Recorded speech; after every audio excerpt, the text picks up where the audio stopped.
láńdọ̀dù tó kọ́lé kò ní gbàdúrà kó fọwọ́ ẹ̀ wò kálukú ló fẹ́ jẹ́ orúkọ tóun à ń torí ọmọ bàdáràn ló ṣe lórúkọ tiwọn. ẹ ṣe rí ọ̀rọ̀ lágbájá ni creator of Fuji tàmẹ̀dù ni creator of Fuji nígbà tó jẹ́ nǹkan tó ń dá awuyewuye lẹ̀ nìyẹn.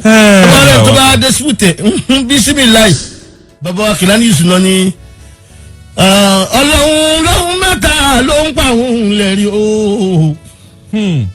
ọlọ́run tóun bá tún ṣe téèyàn lóhùn ó bàjẹ́ o ẹ̀sìn yẹn lé ní. wàá gbà olùwàyè Wàsíù. ẹ̀yin náà gbà pé òun lọ bá èmi ni mo náwó ẹ̀ sókè. àgbàlagbà máa ní sùúrù. ọ̀dọ̀ èmi ló ń gbé láti kékeré ẹ̀ ọ̀dọ̀ mi ló ti ń lọ skul ọ̀dọ̀ mi ló ti ń pàt. àbá ọlọ́mọ yẹn ká gbé inú iṣẹ́ pẹ̀tàn ọ̀rọ̀ ni inú ọ̀rọ̀ láti pẹ̀tàn ọ̀rọ̀ ń sin aláwọ̀ síkírù ọlọ́run lóhùn mẹ́ta ló ń pa òun lẹ́rìn fún aráyé ẹ̀rí iṣẹ́ ọlọ́run nìyẹn ń bínú ẹ̀ ṣeun.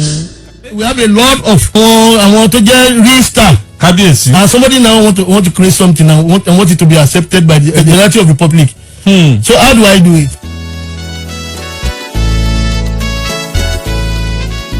ọ̀rọ̀ Fuji ìtàn Fuji nígbà tí Alhaji àgbà Síkírù Àyìndé Barrister tán wà láyé àwọn ọ̀rọ̀ kan wà tí Síkírù Àyìndé Barrister tán ti sọ́lẹ̀ nípa Fuji nínú ìfọ̀rọ̀wérọ̀ tí wọ́n ṣe pẹ̀lú Ọ̀túnba Kọ́lá Olóòtú ọmọ Àdábánijà nígbà yẹn. Báwo ni Fuji ṣe bẹ̀rẹ̀? Ẹ jẹ́ ká gbọ́ nǹkan tí Síkírù Àyìndé Barrister tí wọ́n sọ. nígbà tí mo wọ́gbọ́n láti dá Fuji ilẹ̀ bàbá wa aránṣọ́lá wa ń tàn bàbá wa Látúnjí Ìsókù wa lóde chief abdulsa ọbẹ̀ MFR wọ́n wà ń tàn King Sunny Adé MFR wọ́n wà ń tàn Lord of bàbá wa Túndé Nàdìgẹ́ wọ́n wà ń tàn bàbá wa Àyìndé Bákàrè wọ́n wà ń tàn. we have a lot of àwọn tó jẹ́ real star. kábíyèsí. and somebody now want to create something and want it to be accepted by the majority of the public. So how do I do it? mo kàn títa fúrúgbò ni. kábíyèsí. kákọrin àpàlà díẹ̀ kákọrin sakara díẹ̀ kákọ Tọ́lájú Yusuf díẹ̀ kákọ ti Lamọwúrà díẹ̀ kákọ ti Sunny Adé díẹ̀ kákọ ẹran ní. who can tell me the full meaning of Fuji music that oníbàràǹbólè bọ̀ mi. you can tell me the full meaning of the music we call it combination of music. nítorí wọn pẹ̀lú bá bẹ̀rẹ̀ sí ní pílẹ̀ lágbo Ebenezer Obey fans wọn wà ń bẹ̀. ìgbà kan ilé láàmì lọ àmì òde bá wa fani kọ̀mọ́dà tí òbẹ̀jọ́ tẹ̀ tẹ̀lé àdìdẹ́jọ́. tó bá kọ́ ṣubiribiri ẹ̀ bomi ó fani Sunny Adé ọlọ́run mo bá a ṣe àwòrán mi jẹ́ o ẹni tó bẹ́ gbọ́ràn ṣọlá wọn àdìdẹ́. aláwọ̀ àgbà. wẹ́rẹ́ lábì ń ṣe wa kò sí wàhálà àdó fani ti Lamọwúrà àdìdẹ́. aláwọ̀ àgbà. nígbà tí wọ́n put attention gun ọtí ni wọ́n ti dùn mo ti fún wọn ní kí ni mo á mú Fuji music tèmi mu and that Fuji music really comes láti orí ẹ̀kọ́ di bàbá wa Kìlání Yusuf tó fi kí Aminu ẹbẹ̀ ló ti wá jẹjọ kí Aminu ọmọ kan yìí dé lọ kó dé mọ́ o Ọ̀kẹ́ Aminu ọmọ kan yìí dé lọ kó dé mọ́ o Ọ̀kẹ́ Aminu ibẹ̀ ní kíní ẹ̀ ti jáde àmọ́ sọ ni pé ẹ̀yẹ wò bàbá wa Kìlání Yusuf náà ni ọlọ́run mẹ́ta ló ń pa òun lẹ́rìí o. ọlọ́run tóun bá tún ṣe téèyàn lóhùn ó bàjẹ́ o ẹ̀sìn yẹn lé ní. ohun tó bá jẹ́ lọ́wọ́ téèyàn lóhùn ó sì tún ṣe ó di méjì. ohun tó wò fọwọ́ sí tẹ́tà ń fọwọ́ sọ̀yà wípé yóò ṣe o. oníkàkìlọ̀ fún ọmọ àdàmọ̀ nílé dùn nìyàn kó má ba lé ayé jẹ ẹni tó ń bá yàrá gan. bójèwé àbí wẹrẹ bójèwé àbí ṣẹ̀ṣẹ̀ lásán ni. ẹni tó ń bá a fún lọ́mọ bàráyé kó sì ní inú pé kò sọ́nà tó lè gbà á bímọ. instead of that èmi wá wò pé kí ni mo lè ṣe o bàbá yìí máa ní o n bá gbọ́ orí rẹ́kọ̀dù lọ.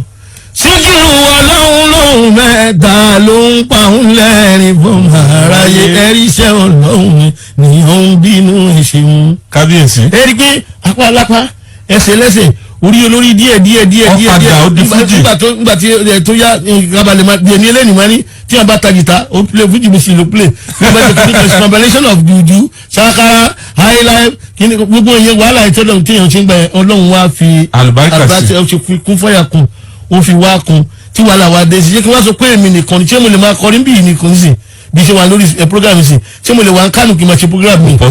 kò possible gbogbo nǹkan ló ní politics tó bá ti débẹ̀ ìyẹn máa understand pé politics ni kálukú ló fẹ́ jẹ́ orúkọ tóun à ń torí ọmọ bàdáràn ló ṣe lórúkọ tiwọn ẹ̀yin ẹ̀wò kéèyàn ṣe wàhálà lọ bẹ́ẹ̀ títí kọ́ lọ́wọ́ bá ṣí àmì sí àwọn tó ń ṣe wàhálà tójú yẹn lọ wọ́n wà tí òsì kúbẹ̀ àkú lọ́rọ̀ wọn gbogbo onífújì tí ọba mọ ọlọ́run wàláhì kò dára ìdùnnà wọ. gbogbo onífújì tí ọba mọ ọlọ́run tó bá ní jùjú music wọn ní àwọn bàbá wa tó dé nàìjíríà Àyìndé Bákàrè àwọn kìnnìkan ló kọ́kọ́ pílẹ̀ tó bá dé highlife wọn ní láti Ghana ní àwọn Ramblers àwọn mẹ́sà kìnnìkan láti mú wa tó bá ní fuji music local music wọn bí ìdí wéré tabalẹ̀ tó bá ṣe wéré ńgbà mo tó bá jí wéré wọn ní ọmọ droppers wọn fẹ́ nù ẹ̀ pa pé wéré mo fẹ́ jí wéré báwo ni mo máa lọ jí lóru mo máa lọ kọrin káàkiri ìgbà tí gbogbo yẹn sùn lé ìyá àti bàbá bí a fi ń jí àwọn mùsùlùmí kó jẹ sáré ni wírí ẹ̀ náà lájọ ṣe títí. ọwọ́ àdì fújì. ìjọba di 1966 yẹn pé ok wọ́n ti wá ń pè mí tàbí kí wọ́n máa lọ ṣeré ní tàmá ní orúkọ òní máa fún un wọn kàn bàbá wa nílẹ̀ àwọn ọkùnrin lẹ́kọ̀ọ́ tẹ̀tẹ̀lẹ̀ máa ní fújì làwà. wọ́n ní fújì làwà làwọn ṣe àwọn máa kọ́ ni tó bá máa bú mi tètè bú mi torí tí n bá máa bú ẹ kó máa bá ẹ lẹ́rù tètè bú mi o ó jọ sábàrú mọ́ oníkùn máa ṣe ọ́yá. kíní kan wà ń ṣẹlẹ̀ kí ni ìjẹ́rìí. lọ́tún lọ́sẹ̀ tí wọ́n bá wí wọn ní ẹnìkan lọ́ba fújì tí wọ́n bá wí wọn lẹ́nìkan làrólé tí wọ́n bá wí wọn lẹ́nìkan ní àtẹ̀gùn fújì. ikùn tó la tàlàmúnù ẹsikẹ́ẹ̀dì. Allahu Akbar. àjànà mosquito kakínà bìnrin dà. mọ̀ ń gbọ́ bàbá mi. mo fẹ́ ibi tí ọ̀rọ̀ yẹn dé.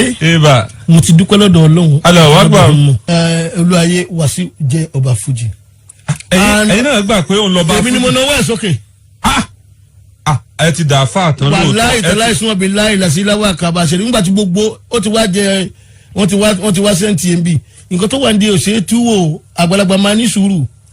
ọ̀dọ̀ èmi ló ń gbé láti kékeré ẹ̀ ọ̀dọ̀ mi ló ti ń lọ skul ọ̀dọ̀ mi ló ti ń park àbá ọlọ́mọ yẹn ká gbé inú iṣẹ́ pìtàn ọ̀rọ̀ ni inú ọ̀rọ̀ láti pìtàn ọ̀rọ̀ ń sin aláwọ̀ ajá tí ò bá yó ni ò lè bẹ́gbẹ́ ṣeré tó náà bá ti yó bí síbi la ìkíla fẹ́ dà kí ni mo fẹ́ dà níwájú Ọlọ́run sí bí imam ni imam tó ń kírun ní mọ́sálásí kó máa bọ́ ọmọ ọjọ́ ẹ̀jà ọwọ́ kó wọ́ọ̀sì ọmọ kékeré ni òṣèré bàjá tó bá làmọ́lẹ̀ wọ́n ní ìyà ló fi jẹ́ tó ló mọ̀ pé ọwọ́ ẹ̀ ò tó ẹ̀ tó bá lẹ̀ mọ́lẹ̀ wà ló fẹ́rẹ̀ wọlé tó ló fi ìpolè lu ni. ẹ wá dúró sí ẹni tí ó dìde ní àti sàkání mi tó lọ́n jẹ́ pé àtàrà mi ló ti dìde. lálàájú Wasiu Ayinde. kí n Wasiu Ayinde. K1. bẹ́ẹ̀ ni ultimate. ẹ tún fọ ultimate kú. wàhálà di ultimate. ẹjọ́ tó lọ́ fi jẹ́ Fuji King tí gbogbo wọn ń kun àwọn tó ń kun aago mi ló wá. yes ìlọrin city hall ó yìn fojú pa wọ́n fún mi ẹ̀jẹ̀ kí mo ní ọmọ kékeré kí ló ń ṣe wọ́n yìí.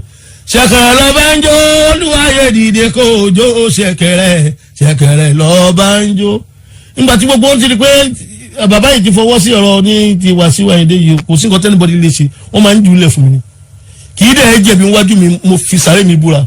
nítorí ọmọ tí Ọlọ́run jẹ́ kí n nífẹ̀ẹ́ púpọ̀ ní gbogbo bí àìtí tí Wasiu bá dé for today alhamdulilayi kasira pé his history is not completed without my name being mentioned.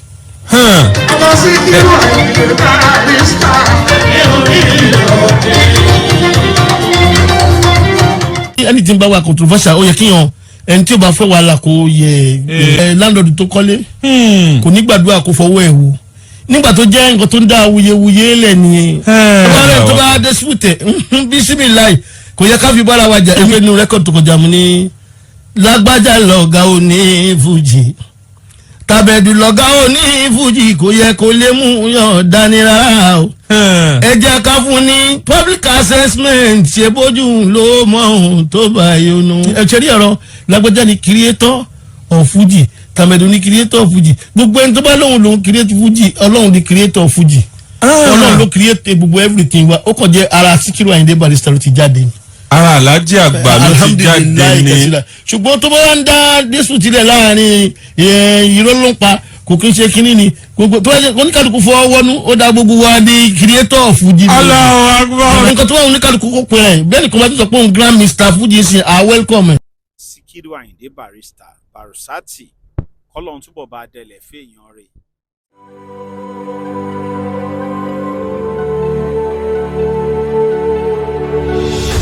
ìròyìn ayọ̀ rèé fún gbogbo ẹni tó wà ní London àtàgbègbè ẹ̀. Arahim Afro-Caribbean Cash and Carry, import and export of African foods, also help to pay school fee in UK for Nigeria with money transfer to UK and back to Nigeria. Arahim Afro-Caribbean Cash and Carry wà ní Graham Excess RM 139YS Up Minister Road, South Graham, London. Gbogbo èyí tẹ́ wà ní London pátá ó yá ẹnì ìṣólọ́dọ̀ Arahim Afro-Caribbean Cash and Carry. Ibẹ̀ gangan ni fọkànbalẹ̀ wà.